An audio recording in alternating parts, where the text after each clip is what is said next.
Hi guys! It's me, Miss Jess. So for today's video ay pinadalan tayo ng Teviant ng kanilang bagong product, which is the Ultimate Skin Master Complexion Perfector. Guys, alam nyo sobrang dali lang hanapin ang shade nyo nito dahil kung ano yung shade nyo sa foundation, sa powder, iisa lang siya. So ang shade ko dito ngayon ay Nude Medium 1. So kung ano yung shade ko sa lahat, ito yon. So guys, before I start, naglagay lang muna ako ng The Ultimate Skin Master Skin Perfecting Starter.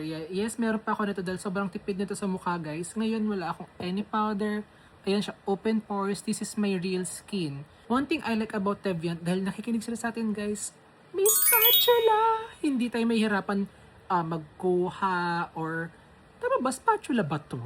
So, I don't know kung ano yung tamang term kung spatula or spoon, but yes, nakikinig sila sa atin dahil as we all know guys, iba sa atin is hygienic and we must be hygienic lalo sa makeup natin, 'di ba? So, merong malaking ano dito, spot. So, click mo lang siya.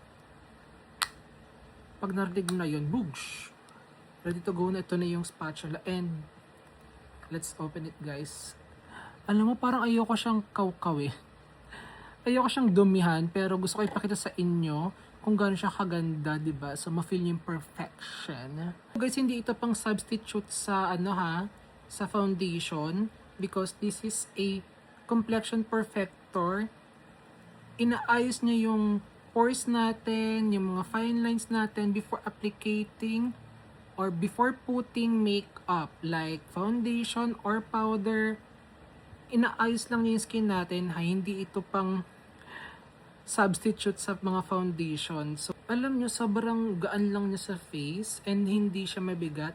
Super perfect to sa mga may daily errands lang, kung ano mag-put ng makeup, kung gusto niya lang ng no makeup look, this one is for you. Perfect siya guys. And makita nyo naman yung difference ng before. Kita yung mga textured skin ko, yung mga dark spots, mga red spots after. Meron pa rin naman ako textured skin and that is normal pero set na siya and I like it. And tatapusin ko lang tong kabila and I'll be back. So let's see kung ano magiging effect nito with powder, di ba? Pero guys, ganda na nga niya. Para ayoko na lagyan pero lalagyan pa rin natin. So this is with powder and this is without. Diba? Para ako nag-filter. Diba? Ang ganda. I like it. Ang ganda. Alam nyo, Teviant, sinasabi ko sa inyo, paganda ng paganda yung product talaga ng Teviant. Ay, ang ganda talaga, te. Gusto ko siya. Gusto ko talaga siya. Guys, I'm back. So, natapos ko na nga lagyan ng powder or iset ng powder itong product na to. One thing I like about this product is hindi siya mabigat.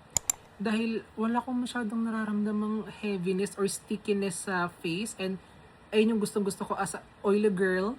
Ayan. Plus, ito lang yung ginamit ko kanina before the product. And ito. So, good to go na. Plus, set lang ng powder. Okay na to. Hindi ako nagkilay or blush on. Hindi ko talaga tinapos yung face ko para mapakita ko sa inyo guys kung ano itsura ng product after maset. And nagustuhan ko siya dahil na-blur niya yung pores ko except the enlarged one. That is normal. And yung redness is na-cancel. Wala rin ako nalagay na concealer under my eye pero nag-brighten yung eyes ko. Pero guys hindi ito pangpalit sa foundation. You can use this with your foundation or you can use this before putting foundation para mas magtagal yung makeup mo, para mas maano yung oil control ng face mo. Yun lang guys, hindi ito pangpalit sa foundation or hindi ito pangpalit sa concealer. It's a complexion perfector.